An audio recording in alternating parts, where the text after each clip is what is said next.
मला जसू परत हवी आहे, तो ठाम आवाजात म्हणाला. परत? बाबा शोकाकुल आवाजात म्हणाले. शेवटी तिची अवस्था काय झाली होती हे पाहिलंसच की तू. आता तर त्या शवाला अग्नीसुद्धा दिला गेलाय.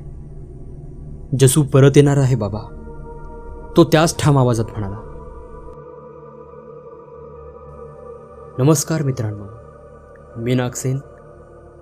आपण ऐकत आहात नारायण धारप लिखित भयकथा, जेथे पाहू तेथे, भाग 5. त्यांना म्हणावं, आत्ताच्या आत्ताच सुरुवात करा, शशिकांत म्हणाला. त्याच्या डोळ्यासमोर लख्खम प्रकाश चमकला. दीपलेले डोळे घट्ट मिटून तो मागे सरकतो न सरकतो, तोच शरीरावरून अगदी अंग भाजणारा असा उष्ण हवेचा एक झोत केला. आपल्या आसपास केवळ शुद्ध शक्तीचा सागर उसळत असल्यासारखं त्याला वाटलं. ते आपल्या वाटेने चालले होते आणि त्यांच्या त्या निर्गमनाची ही लाट त्याच्यावरून जात होती. क्षणभरच त्याला असा भास झाला की जसू त्याच्या समोर उभी आहे आणि ती आपले हात मदतीसाठी त्याच्याकडे करीत आहे. मग लखलखाट केला. अंधाऱ्या रात्रीचा पडदा सृष्टीवर आला. शशिकांत ओल्या गवतावर गुडघ्यावर मानेशी घेऊन बसला होता आणि दोन्ही हातात त्याने आपलं डोकं गच्च धरलं होतं. डोकं कलकलत होतं, शरीर थरथरत होतं, हातापायातलं त्राणच गेलं होतं. तो कसा तरी उभा राहिला, तर दोन्ही पाय लटलट कापायला लागले. एका झाडाचा आधार घेऊन तो काही वेळ तसाच उभा राहिला. मग शरीराचा आणि मनाचा तोल सावकाश सावकाश परत आला. सर्व शरीर घामाने निथळत होतं. हातापायांचा कंप अजूनही गेला नव्हता. आता त्याला त्याच्या घरापर्यंत परत जायची शक्तीच नव्हती.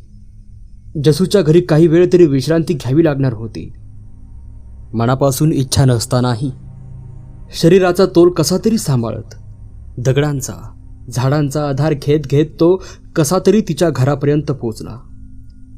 इतर काही विचार करायला सवडच नव्हती. दारावरची घंटी वाजवून तो दाराला टेकून उभा राहिला. शशिकांत त्याच्या बाहेरच्या खोलीत बसला होता. आई, बाबा, तारा, मंदा सगळे जमले होते. आडवेळ असूनही त्यांनी त्याचं स्वागत केलं होतं. पूर्वी तो त्यांना फारसा आवडत नसे, पण जणू काही जसूच्या जाण्यानंतर ते वैरही ते सर्व विसरले होते. आणि आत्ताच्या वेळी बाबा विचारत होते. हो, खाणीवर गेलो होतो. त्यांच्याशी खोटं बोलण्याची त्याची तयारी नव्हती. खाणीवर सर्वजण एकाकी निश्चल ताट झाले होते. हो, मी त्यांना परत एकदा आणलं होतं. त्यांना? मूर्ख तर नाहीस ना? बाबा खेकसले. त्याच नादापायी त्या बिचारीचा बळी गेला. तेवढं पुरेसं नाही का झालं? मला जसू परत हवी आहे, तो ठाम आवाजात म्हणाला. परत? बाबा शोकाकुल आवाजात म्हणाले. शेवटी तिची अवस्था काय झाली होती हे पाहिलंसच की तू. आता तर त्या शवाला अग्नीसुद्धा दिला गेलाय. जसू परत येणार आहे बाबा, तो त्याच ठाम आवाजात म्हणाला. आई, तारा व मंदा एकाकी उठून उभ्या राहिल्या होत्या. शी, काय अभद्र बोलतोस रे. अजून 10वा सुद्धा झाला नाही तिचा. काही जिभेला हाड तरी आहे की नाही तुझ्या? आई रागाने पण सद्गदित कंठाने म्हणाली. तुम्ही तिचे सख्खे रक्ताचे नातेवाईक, शशिकांत संतापून म्हणाला. तिचा विरह वास्तविक तुम्हालाच सर्वात अधिक जाणवायला हवा. तिच्या भेटीची सर्वात अधिक उत्सुकता तुम्हालाच वाटायला हवी. आणि तुम्ही तर म्हणता. हो हो, आम्ही म्हणतोच, फिक्कट चेहऱ्याची तारा ठसक्यात उत्तर देत म्हणाली. ती जसू पहिल्यापासूनच निराळी होती. सुरुवातीपासूनच म्हणत होते की हिची लक्षणं ठीक दिसत नाहीत, आणि शेवटीही तसंच झालं. तेच तिच्या नशिबात असेल कदाचित. तारा एकाकी बोलायची थांबली. तिची सर्व हालचाल थिजली. डोळे तसेच विस्फारलेले, एक हात तसाच उचललेला, तोंड अर्धवट उघडं शब्द गोठलेला एखाद्या पुतळ्यासारखी, एखाद्या भुष्याच्या निर्जीव बाहुलीसारखी, मृत नाही पण पोकळ, निर्जीव, एखाद्या मेणाच्या रिकाम्या कवचासारखी. आणि त्या रिकाम्या कवचात त्याच्या डोळ्यासमोर पाहता पाहता एक नवी अस्मिता प्रवेशली. शरीराच्या रंध्रारंध्रातून एक नवी जागृती प्रवेश करीत होती. ताराचा झोप गेला. काहीतरी अर्धवट बोलत ती 2 पावलं धडपडत पुढे गेली आणि भिंतीला जाऊन टेकली. तिचा धक्का लागून एक कपाट हदरलं. त्यावरचं चिनी मातीचं एक पुष्पपात्र खाली पडून खळखळत फुटलं. तारा तोंडावर हात ठेवून घाबरून 2 पावलं मागे सरली. तिची नजर वेदनेने आणि भीतीने विस्फारित झाली होती आणि शशिकांतच्या डोळ्यासमोर पाहता पाहता ती बदलत होती. गालांचा फिकटपणा गेला. तिथे लाली आली. निस्तेज त्वचा आता सतेज होत होती. कृश शरीर हळूहळू यौवनाने भरून आलं.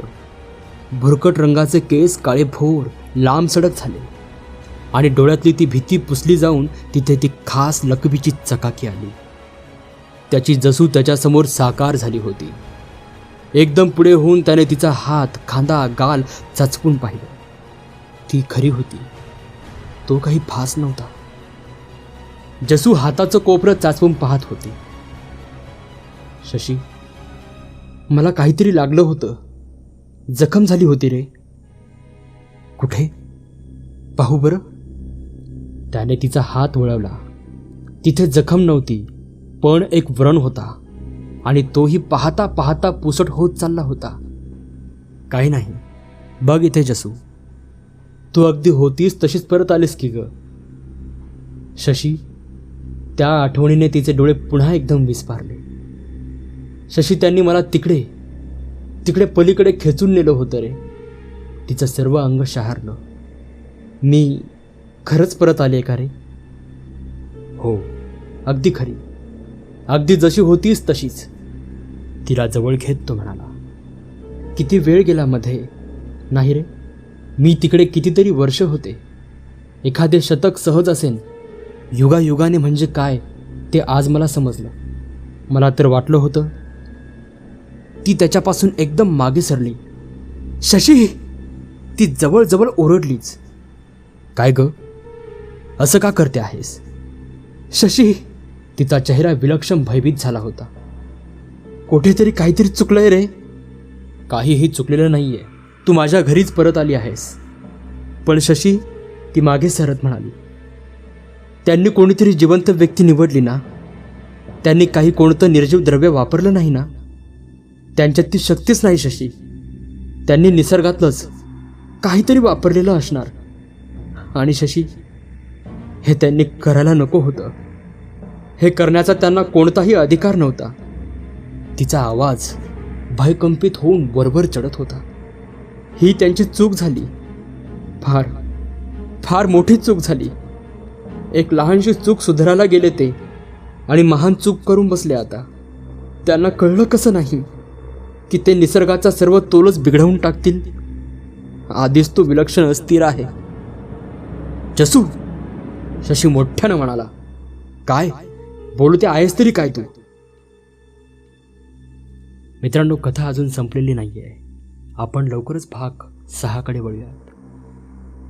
कथा आवडली असेल तर व्हिडिओला लाईक आणि कॉमेंट जरूर करा. शिवाय चॅनलला सबस्क्राईब देखील जरूर करा. धन्यवाद.